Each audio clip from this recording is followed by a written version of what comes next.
All right, so we're needing to solve this one, and the first thing to observe here is that I cannot factor the 4 out of every single term here.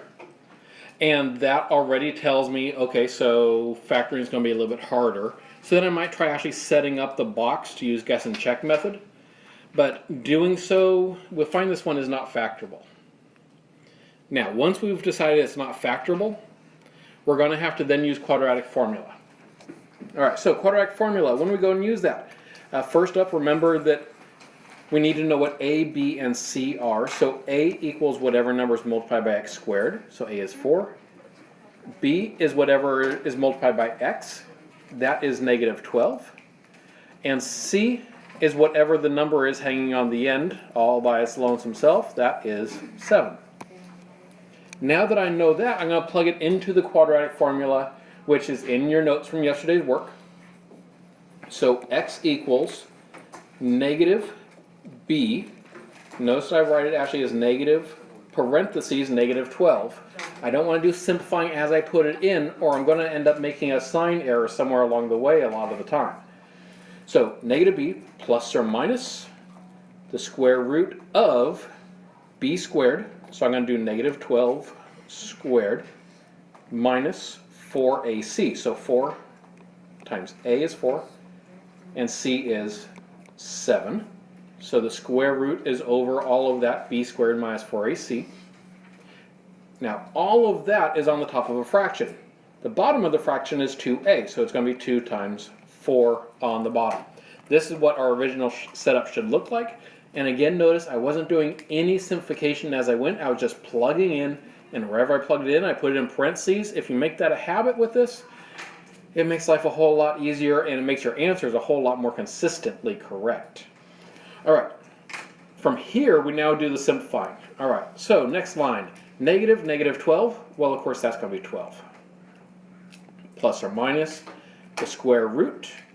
A negative 12 squared gives me 144. Minus 4ac. So 4 times 7. So 4 times 4 is 16. 16 times 7. So that gives us 144 minus 112 all over 8. All right, now we don't have a whole lot more we can simplify, but we do have to do it. We can do the 144 minus 112 inside of the parentheses. So that is going to end up giving us 32.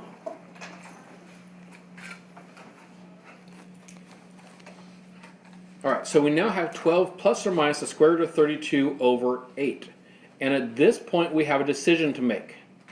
You'll notice up here in our original problem, we are told to answer in simplified exact form. Exact form means don't worry about putting it in your calculator, at least in terms of like getting a decimal for the square root.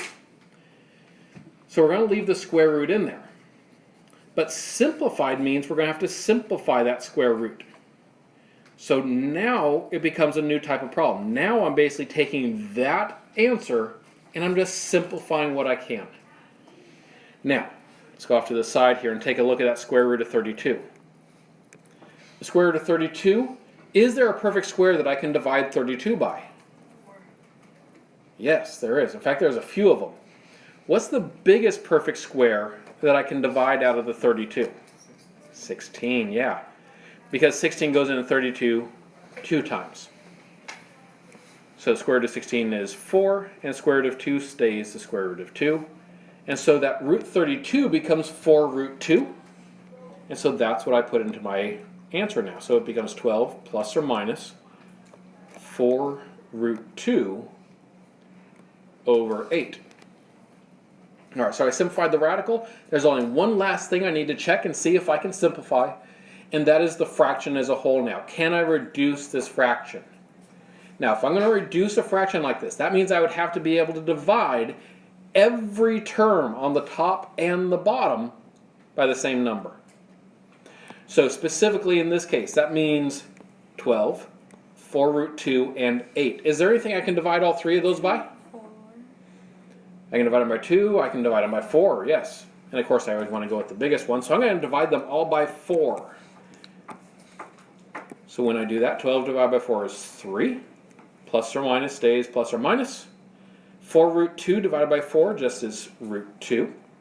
On the bottom, 8 divided by 4 is 2. So that whole fraction reduces down to be 3 plus or minus root 2 over 2.